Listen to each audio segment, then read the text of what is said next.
we are going to kickstart with what I do think is the biggest betrayal, arguably, in British history. Labour is planning to move asylum seekers, illegal migrants and foreign nationals into brand new housing developments, quite possibly near you. Now, I sat on this very sofa and I warned you about this before the last election. I warned you in June, then I warned you in July, then I warned you in September, December, January and February. And you know what happened at the time? People on the left, they said this is dangerous, racist scaremongering. This will never happen. Well, what's happened today? It's proven to be the truth. And I want to read this to you now because it's a new document published by the Treasury's new Office for Value for Money. And this is what it states. It makes clear that Sir Keir Starmer's plan to build between 1.5 and 1.9 million new homes in England by 2029 will help reduce the need for asylum seekers to be funneled into hotels. Well, what do you make of that, then? Is that not cast iron guarantees that Labour are going to put asylum seekers in these new houses that are quite possibly going to be built at the back of your house? But, oh, don't worry, you'll have a say in vetoing where these houses are built, won't you? Oh, no, because it looks as though local councils are going to have some of those powers stripped away from them. Instead, planning officers are going to be deciding where these houses are put. So your elected local officials will not have much of a say when it comes to vetoing them. And, get this though, I mean, this is the real shocker. According to Labour's Planning and Infrastructure Bill, I'm going to quote this again now, local councils, the same ones who will not really be able to object to where these houses are built, will have a statutory duty to engage with, quotes, racial, ethnic and religious groups.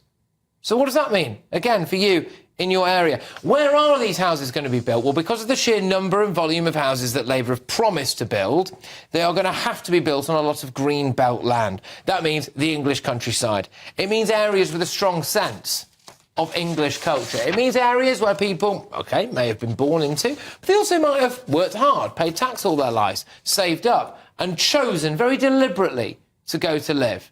Places with a strong sense of English culture. And Labour is going to slap a housing development on there and quite possibly move in a load of Somalians, Eritreans, Iraqis, Afghans and, of course, the Sudanese. The number of people in asylum hotels has risen significantly under the Labour Party. We are set for a record year of channel crossings, and that has happened despite sending hundreds of millions of pounds to the French, who today on GB News were filmed waving as small boats set sail. Asylum appeals are up 500%. And the news network Al Jazeera, who I must admit I don't think often do fine work, but they interviewed some Sudanese men who were on their way to Britain. And they asked them, why? Why are you coming here? And they gave a very clear answer. They said because it's easier to get asylum here, and 98% of Sudanese asylum seekers were accepted in 2023. So they all know the score, don't they? It's easy to get to Britain. It's easy to stay in Britain. Now, mark my words, I've said this before, and I'll say it again now. They are going to use these new homes to change the English countryside and the English way of life there forever.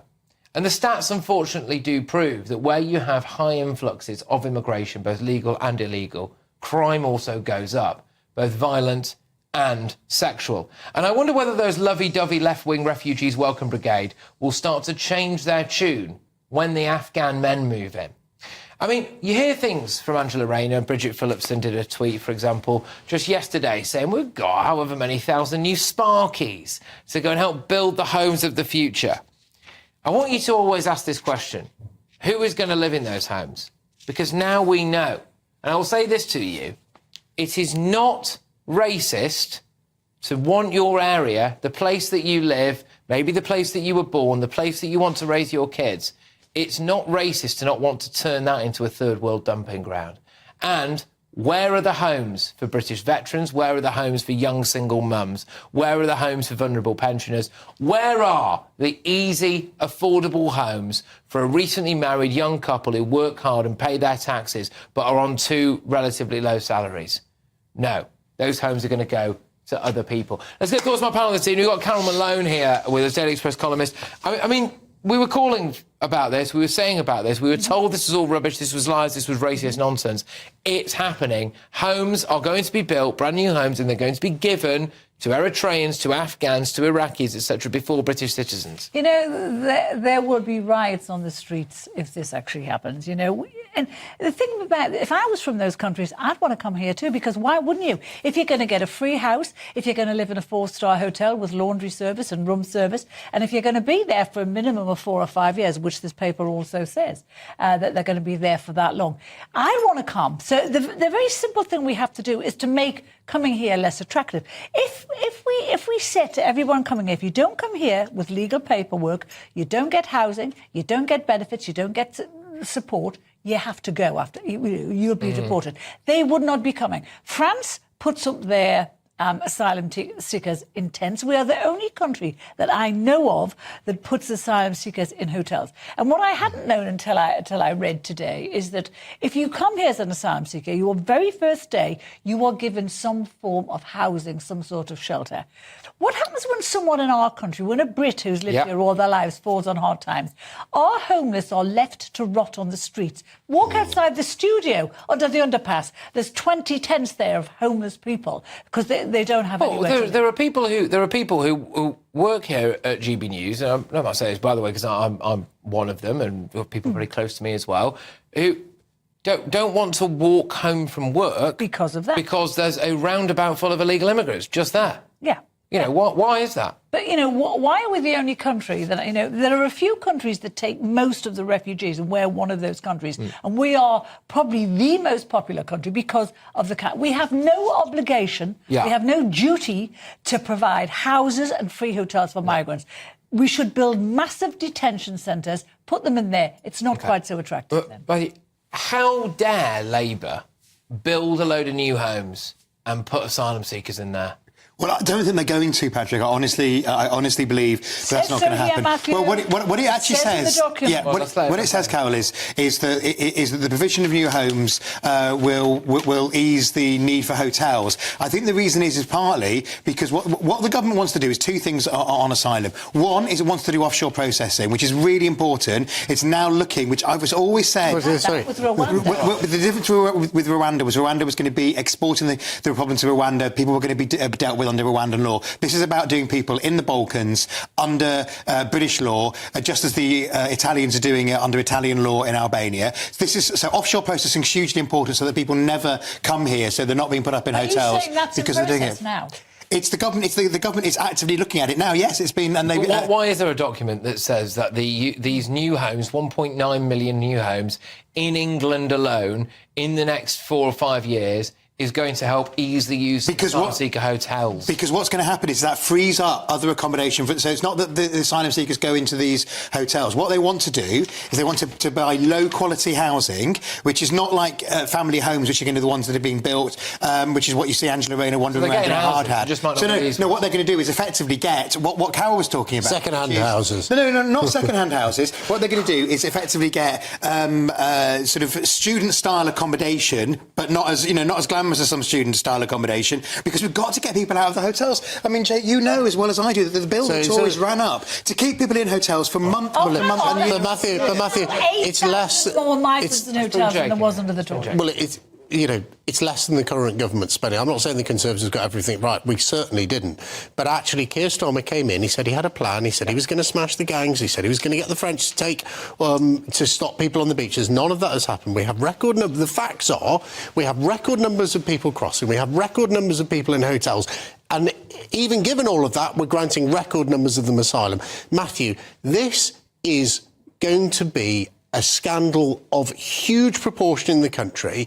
Even if, those brand new houses go to British people who are currently living in second-hand houses and the government buys those very expensive second-hand houses and puts asylum in them, that doesn't make it okay. It's not the fact that these houses are new, it's the fact that they are being given houses and hard-working families. No, of course, what they're going to pay for them? Hard-working families up and down this country are grafting every single day to pay a mortgage, and you just arrive here, chuck your passport over the side of a boat as you get here, and you get a free house. That is a disgrace. Sorry, it's also where these houses are. Because if you are building a lot of these houses, by definition, you need to build some of them on the green belt. And a lot of people in local communities wanted the opportunity to maybe veto some of these housing developments. Now, I agree that sometimes people have been too NIMBY-ish. I agree with that, OK? However, if you then remove powers from the local council to object to things, you remove powers from residents to object to this, and then you slap a housing development at the end of someone's back garden where the woods currently are,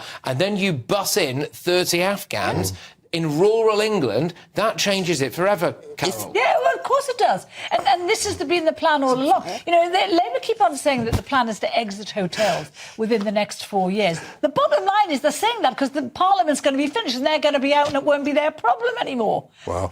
Jake. Well, look, I think it's right to say that communities haven't been welcoming enough to new development. That's one of the charges you can lay at the door of the last government. We need a country where communities say, do you know what, if I look out my front door, every house is full and I've got 3 kids, so where are my kids going to live? If you want communities to accept development, you have to sell them the idea, the dream, the reality that you will build houses in the vicinity where your own children can live. If that suddenly becomes, we're going to build 200 new houses on the edge of your village, and by the way, not one of them will go to a local family, they will all go to asylum seekers and foreign nationals who've come to this country in the last 18 months. You think you've got objections to building houses now? People will be rioting on the streets. And they will, but also, and I'll put this to you, Matthew, because there are parts of Britain where people deliberately choose to live. And actually, one of the great ironies is look at Boris Johnson. The guy who's responsible, who, by the way, I like Boris, right, and he might be watching now, so sorry about this, Boris, but I think you deserve it. You're responsible for the Boris wave, who then, off to the Cotswolds, right, where in his local area, I'd looked at the census before I interviewed him last time, and I haven't got the figures to hand now, but it's one of the whitest parts of the country, right? That guy was perfectly happy to have the Boris wave, which saw massive levels of immigration, which fundamentally changed British culture and society, etc., etc., etc., multiculturalism, and then chose, because he's got enough money, to go and live in one of the whitest parts of Britain, right? Now, people choose to live in certain places because they like the quaint, rural, traditionally English culture. And now, I will put this to Matthew before I go to you. If Labour decide to build a load of houses and then bus in a load of people who have radically different cultures, is it racist to have a problem with that? I don't think it's racist to when your community's changing and when you see people you think are having an unfair advantage in the system come into your area. I had lunch with a Labour MP last week who represents a 98.5% white constituency, and this Labour MP told me that one of the police had come to him and said they've had a very small number of asylum seekers, but who are clearly from a very different culture, and actually the police have warned that for the safety of the asylum seekers, there's an issue about having people in that community, particularly, because if there was more community tensions, they worry about how they could deal with it, just because it's so, it could kick off. So, I mean, what I think we need to do is get a grip on the asylum system. I agree with you, Jake. I don't think the government's done enough to smash the gangs. I don't think it's done enough to stop the boats.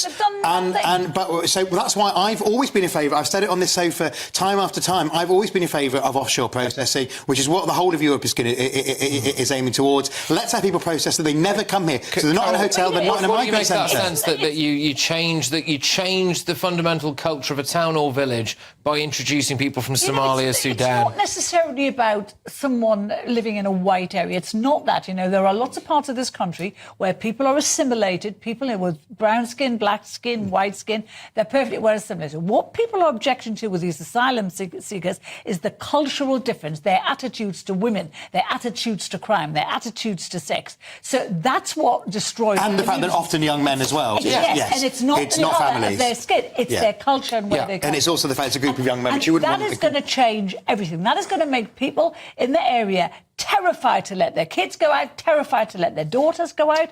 It's not. Do you think this is part of this politics of envy that we've seen from the Labour Party. They come in, we have a brilliant school system in the private school system, which they say, well, let's set out and destroy that, rather than looking at increasing the standard of state schools, which, 98% plus of the British population, send their kids, like I do, send their kids to state schools. So they say, let's destroy private school. And now they're saying there's all these areas of the country which are really nice, traditionally not Labour-controlled, so let's drag them down to other areas. I think Rayner. It is. They don't understand Britain. They don't understand what we value, and they have this sort of nihilist approach to Britain that actually, if they just trash the whole country, give them all votes, they'll all keep voting Labour.